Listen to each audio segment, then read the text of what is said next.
जनता से भी बात करेंगे और उनसे भी जानेंगे कि वो क्या सोचते हैं इस बार जब मतदान केंद्र में वो जाएंगे तो किन मुद्दों का ध्यान रखेंगे और किन बातों पर फोकस करके बटन दबाएंगे। और किसी से पूछ लीजिए।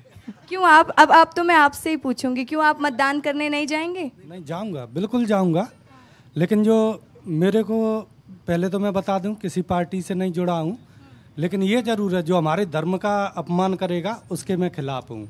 जैसे कांग्रेस पार्टी का राम मंदिर अयोध्या का आमंत्रण ठुकराना है ना, और किसी एक धर्म के लिए ज़्यादा विशेष प्रेम दिखाना, वो नीतियां गलत हैं। उसका खामियाजा उनको दिख भी रहा है बट समझ में नहीं आ रहा है, तो आने वाले समय में पता चल जाएगा।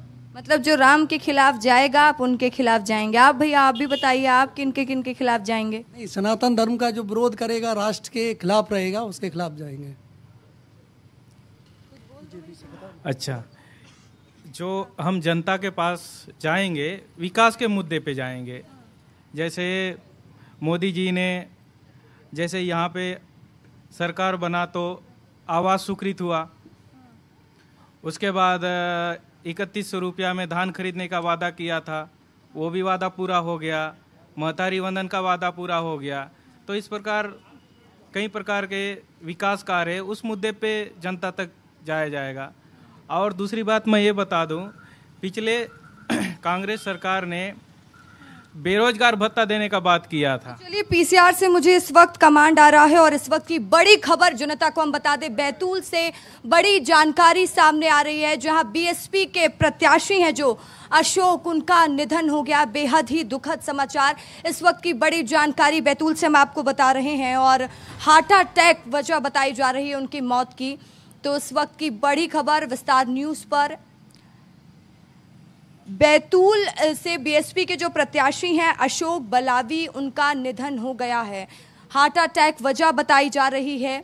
चुनाव प्रचार प्रसार कर रहे थे, लगातार वो जनता के बीच में पहुंच रहे थे और उस बीच ये खबर वाकई में राजनीति में भूचाल मचा देने वाली है।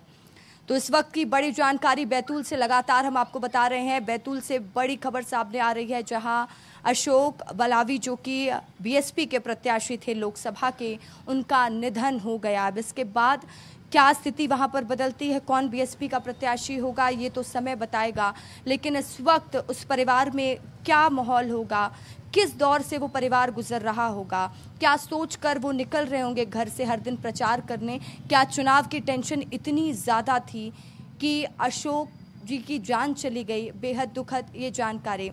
शंकर राय ज़्यादा जानकारी के साथ बैतूल से इस वक्त हमारे साथ जुड़ चुके हैं। शंकर, जानकारी दीजिएगा। वैसे सवाल मैं आपसे क्या पूछूं, ये बताइए कि इस वक्त परिवार की स्थिति कैसी है और हार्ट अटैक ही वजह है उनकी मौत की? ऋतिका जी, आपको बताना चाहूंगा, इस समय जो बसपा प्रत्याशी थे अशोक बलावी, उनके परिवार में वर्तमान समय में मातम छाया हुआ है। जैसे ही अब उनके चिर परिचित लोगों को खबर लगी उनके निधन की, तो लोग उनके घर पर पहुंच चुके हैं, संवेदना व्यक्त कर रहे हैं। लेकिन बताया जा रहा है कि वो अपने घर से सुबह प्रचार के लिए निकले थे। उसी दौरान जब वो घर से पे वापस आ रहे थे, उसी दौरान उनको 4:16 पर दिल का दौरा पड़ा और दिल का दौरा पड़ने के दौरान उनकी वहां मौत हो गई। जब उन्हें अस्पताल ले जाया गया, उसके बाद वहां पर डॉक्टरों ने मृत्यु घोषित कर दिया। ये एक बड़ी दुखद घटना है कि चुनाव के दौरान एक प्रत्याशी की इस तरह से दिल का दौरा पड़ने से तो देखिए, प्रचार के बाद निधन हो जाता है। शंकर, बहुत बहुत शुक्रिया आपका तमाम जानकारी के लिए। लेकिन ये बड़ा सवाल है, वो घर से प्रचार करने के लिए अशोक बलावी निकले हुए थे, प्रचार प्रसार कर रहे थे और उसी दौरान उनको हार्ट अटैक आता है और उनकी मृत्यु हो जाती है। तो चलिए, अब हम दंतेवाड़ा के मुद्दों पर फिर से वापस लौटते हैं। लोगों से बातचीत मेरी जारी रहेगी। मैं उनसे पूछूंगी कि क्या मुद्दे हैं इस बार दंतेवाड़ा के, किन मुद्दों को ध्यान में रखते हुए इस बार जनता मतदान केंद्र तक पहुंचेगी। क्या मुद्दे हैं भाई साहब? देखिए, मुद्दे तो इस बार ऐसा है, जो कांग्रेस के कवासी लखमा है वो एक लोकप्रिय विधायक हैं और 6वीं बार वो विधायक चुने गए हैं। और बीजेपी के प्रत्याशी को लगभग काफ़ी लोग अभी नहीं जानते हैं। और रही बात जो गारंटी थी भी कि 500 में सिलेंडर देंगे, वो पता नहीं है अभी। 1800 आवास दिए जाएंगे, उनका कहीं अता पता नहीं है। और हर धान के केंद्र में एक कैश टोकन एक कैश काउंटर खोला जाएगा, वो पता नहीं है। ये टोटल ये जुमले की सरकार है और जनता इस चुनाव में सबक सिखाएगी। चलिए, जनता क्या इस बार चुनाव में नतीजे देती है, किसकी सरकार बनती है, ये तो देख लेंगे। युवा हैं, क्या उम्मीद रखते हैं और किन बातों से नाराज हैं? युवा चाहता है कि उसको रोजगार मिले। रोजगार मोदी सरकार जब आया था तब उन्होंने कहा था 2 करोड़ रोजगार हर प्रति साल युवाओं को मिलेगा, परंतु क्या ये वास्तविकता है? ये मोदी जी से मेरा सवाल है।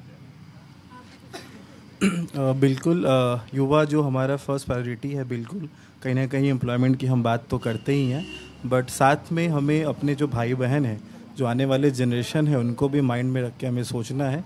तो जो भी सरकार हो, जो शिक्षा स्वास्थ्य को प्रमुख मुद्दा बनाए, हमें उस तरह से भी देखने की ज़रूरत है और हमारे नेता को उनको प्राथमिकता देने की भी ज़रूरत है।